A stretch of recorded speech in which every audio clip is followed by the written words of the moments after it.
welcome back to my channel. I hope you're all doing really well today. So I am super excited because I have just wrapped up all of my spring sewing projects and I'm ready to get started on some new summer projects. But before I do that, I wanted to just go over everything that I've made over the last season and share it with you all. I have all of my sewing projects here, as well as a knitting project and one failed project that did not turn out so well. So I'll show you guys that as well.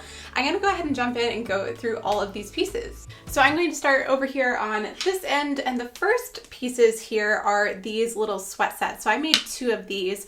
One out of this aqua French terry, and then this other one over here out of this lilac t-shirt knit. These were so fun to make and really simple as well. The patterns are from Tint of Mint patterns, and I made these in my crafty week in my life vlog. If you guys saw that video, I really enjoyed working with these patterns, and these little sets are so comfortable and I've been wearing them a lot. I know I will definitely continue to wear the shorts a lot over the next few months. It might be a little bit warm for these long sleeve shirts now, but I absolutely love these.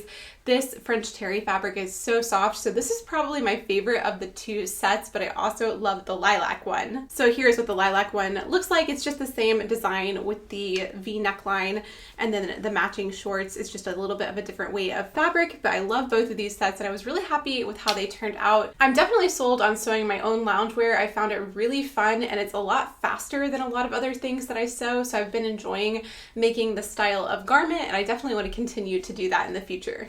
This next project is a really simple rib knit t-shirt, and I love this. I wore this a lot, especially at the beginning of the spring. It's a long sleeved design with a slight balloon sleeve here. For this, I used a shirt that I already owned to create the pattern, and it was a really fun project to make. It's also just a great, simple basic to have in my wardrobe. I needed more plain colored things like this, and I like the rib knit a lot, but the sleeves are fun and make it a little bit different.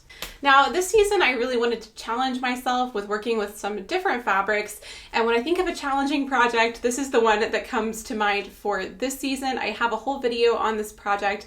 This is a McCall's pattern, and it was a really fun pattern to work with, but the fabric was a big challenge for me. So it was definitely a learning experience, and you guys gave a lot of great advice in the comments on how to work with a more slippery fabric like this. But I was really pleased with how the finished shirt turned out considering, and I really like the design of this one. I love the little heart buttons, and the polka dotted fabric I think is so cute. So definitely a fun piece to have in my wardrobe, but a challenging project to make. So up next is my Reformation inspired shirt that I made this season. I love how this turned out. I think it's so fun, and it's kind of more like a historical style almost. I love the details in this blouse. So I used a McCall's pattern for this, but I did make a few alterations that are detailed in my video on this project. But I really love this fabric. It's a vintage fabric that I got on Etsy, and I think it looks so nice. I used a old bed sheet for the lining, which worked really well as well. There were a few questions on why I chose to do a lining for this blouse, and the reasoning was just that that was how the pattern was designed. So I just stuck with that so that I could finish off the neckline really easily, as well as these kind of pointed details at the bottom. I wanted that to be really clean, and that was the easiest way to do it. So moving on to the dresses now. The first dress is this beautiful swishy rayon mint green dress. This is the True Bias Shelby dress pattern. I did alter the sleeves to be a little bit more frilly with this bow detailing and made them a little bit puffy. And I love how this dress turned out. I love the button front as well as the cute little tie in the back. And this fabric is so, so lovely. I got this one on Etsy as well. And I really enjoyed working with this one. This one is slippery, but it was not as challenging as the polka dotted fabric on this shirt, so not quite as bad. I love the princess seam design on this. I'm really enjoying sewing things with princess seams lately. I made a dress in the winter that had princess seams, and I just really like that style of construction. I feel like it's fun to do the bodice and skirt all at once instead of making them separately. So I really liked that. I wore this to my little sister's college graduation, which was a really great occasion to break it out for. Up next might be my favorite dress that I've made this season. This is the Rosary Apparel Hazel dress, and I made it in this beautiful Zimmermann viscose crepe. It's lined in a cotton muslin, and I just love the fabric and the design of this dress. When I had originally seen this pattern, I wasn't quite sure if it was my style, but I think it is absolutely beautiful. It's very fitted, so it has almost a vintage look to it. and I just love it. I think I definitely want to make more of this pattern, and I just love this fabric. I think it is so lovely and swishy. So if I want to dress this down a little bit, I just pair it with a denim jacket. I think it would also be cute layered over a t-shirt or something like that, but then it looks a little bit more dressy and summery on its own. This is one of my most recent sewing projects, so it's definitely something that will be carried through the summer with me. Up next, I have my vintage Laura Ashley dress that I made from a vintage Laura Ashley pattern with vintage Laura Ashley fabric, which was just so much fun for me to work on. It was a little bit of a different style of project, and I will say this is probably the most impractical piece that I made this season. I have not really worn it that much other than just around my house, but I do think it would be a fun one to wear out. It was just a little bit of a different style of sewing for me to try something from a vintage pattern, and I love the finished dress, so I need to figure out how I want to style it for just wearing out in daily life, but I absolutely love how it turned out. Next up, we have my sheared sundresses. I made 2 of these. So there is this blue Rifle Paper Company cotton one, and then this mint green, also Rifle Paper Company cotton.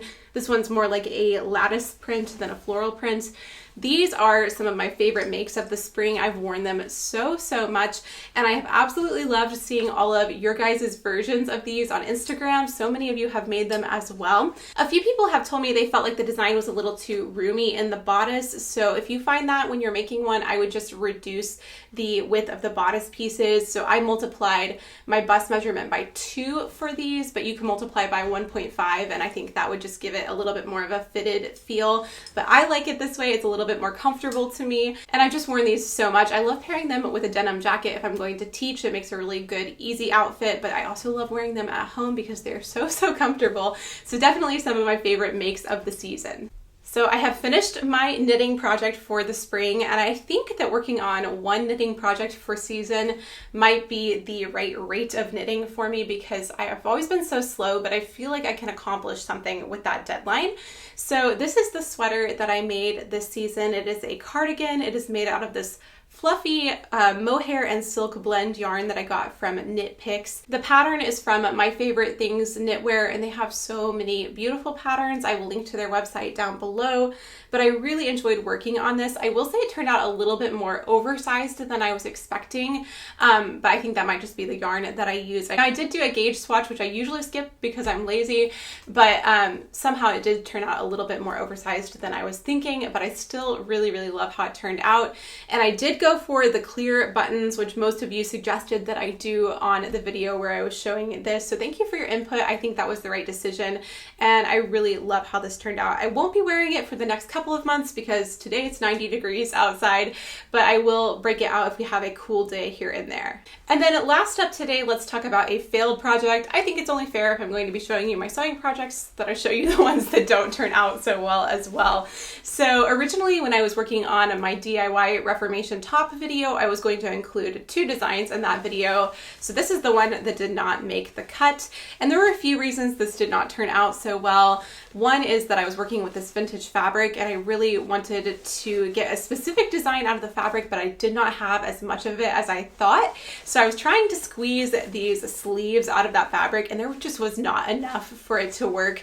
So it definitely does not fit very well in the shoulder area. Now the bodice is not so bad, so I do think I could salvage this if I remove the sleeves and turned it into some type of strappy top, but because it's quite short, it's just not super comfortable to me. So I'm going to play around with it and see if I can fix it and make something work, because I do really like this stripy, vintagey floral fabric. But yeah, definitely did not turn out well and not my best work at all. So that is it for my spring season of sewing and knitting. It has been such a fun process to make all of these pieces, and I'm really happy with how most of them have turned out, and I hope you guys have enjoyed following along as well. If you've subscribed over the past few months, thank you so much. I really appreciate it. I'm excited to get started on some summer content for you guys, and I know my channel schedule has been a little bit all over the place lately, so thank you guys for bearing with me on that. It's a busy time of year for me outside of YouTube with my work, but now that we're in the summer, we've calmed down a little bit, so I should be able to be a little bit more consistent with my sewing videos. If you would like to keep up with me outside of YouTube, I will have my Instagram and TikTok linked down below if you're curious. And if you are new around here and have not yet subscribed, I would really appreciate it if you would go ahead and do that now by clicking the red button down below. Thank you guys again so much for watching today. I really appreciate it, and I will talk to you in my next video. Bye!